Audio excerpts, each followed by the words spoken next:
আমি মনে করি না। প্রথম কথা, শোনার যে বক্তব্য, ওনার এই বক্তব্যটা স্পিরিটকে আমি খুব ভালোভাবে গ্রহণ করি। ধরুন, এই আলাপ আছে ডিজিএফআই এর লোকজন নানান রকম অ্যাট্রোসিটির সাথে জড়িত ছিল, এটা এখন না, আমরা সেই শেখ হাসিনার সময় থেকেই জানি। কিন্তু এর মানে এই না ডিজিএফআই ডিসম্যান্টেল করে দিতে হবে। মানে এখন ধরুন, পুলিশের বহু লোকজন নানান রকম অপরাধের সাথে জড়িত ছিল, পুলিশ তো আরো ওয়াইড স্প্রেড স্কেলে ছিল। কারণ হুম। খুন বা গুমের কিছু অংশ পুলিশ করেছে, কিন্তু এর বাইরে আপনার আরবিট্রারি ডিটেনশন, ক্যাস্টোডিয়াল টর্চার সব তো পুলিশ করেছে, তো আমরা পুলিশ ডিসম্যান্টেল করে দেবো নাকি? সো এইরকম আলাপ আছে। এবং জেনারেলি সেনাবাহিনীকে বিতর্কিত করা, সেনা প্রধানকে বিতর্কিত করা, যাই ঘটুক না কেন, কেসটা বেটা চোর।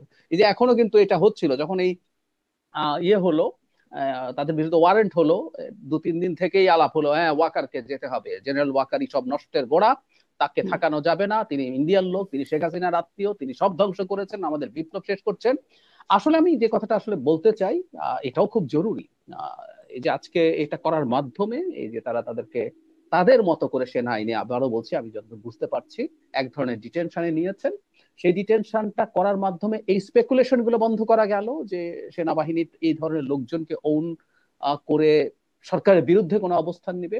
আমি ব্যক্তিগতভাবে মনে করি এতে কিছু আসে যায় না, কারণ যারা এইসব করেছে খুবই চিহ্নিত কিছু মানুষজন, এবং তারা শেখ হাসিনার পারপাস সার্ভ করার মাধ্যমে তাদের বাহিনীর মধ্যেও যে খুব প্রশংসিত ছিল আমি মনে করি না। এবং তারা অনেকে হুম।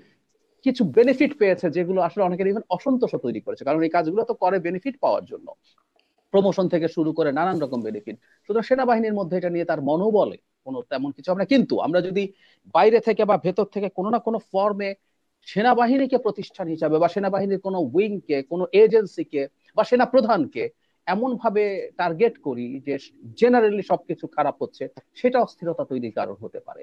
আমাদের একটা কথা মনে রাখতে হবে, এই সেনাবাহিনী শেখ হাসিনার নির্দেশে, তিনি চাইলে পারেন ডিপ্লয়েড হয়েছিলেন, তারা শেখ হাসিনার আদেশ শেষ পর্যন্ত মানেননি সেনা প্রধানের নেতৃত্বে, এবং আমাদের হুম। এই গণ অভ্যুত্থানের আরো রক্তপাত না হয়ে আমরা সফল হতে পেরেছি, তার জন্য এদের ভূমিকা আছে। সুতরাং ওনাদের বিরুদ্ধে এমন কিছু আমাদের করা উচিত হবে না এই পরিস্থিতি হয়। আর আপনার প্রশ্নের ফাইনাল জবাব এক লাইনে যদি বলি, এটা করার মাধ্যমে আসলে তারা প্রশ্নবিদ্ধ হওয়া বা তাদের মনোবল নষ্ট হওয়া বলতে তিনি যা বুঝিয়েছেন সেটা হয় না, কারণ তিনি নিজেই বলেছেন এটার বিচার হতে পারে। সুনির্দিষ্ট ভাবে যাদের বিরুদ্ধে অভিযোগ, জি। সেটা হতে ন্যায় পারে। বিচার চাই সেনাবাহিনীর ভেতরেও নিশ্চয়ই, কিন্তু আবার একটা অস্বস্তি আছে, একটা চাপা, এটা নিয়ে একটা আলোচনা সমালোচনা আছে। এই প্রক্রিয়াটা নিয়ে সেনাবাহিনীর বিভিন্ন পর্যায়ের মানুষের সাথে কথা বলারও চেষ্টা করছিলাম যে আসলে তারা কেমন ভাবছেন বিষয়টা নিয়ে।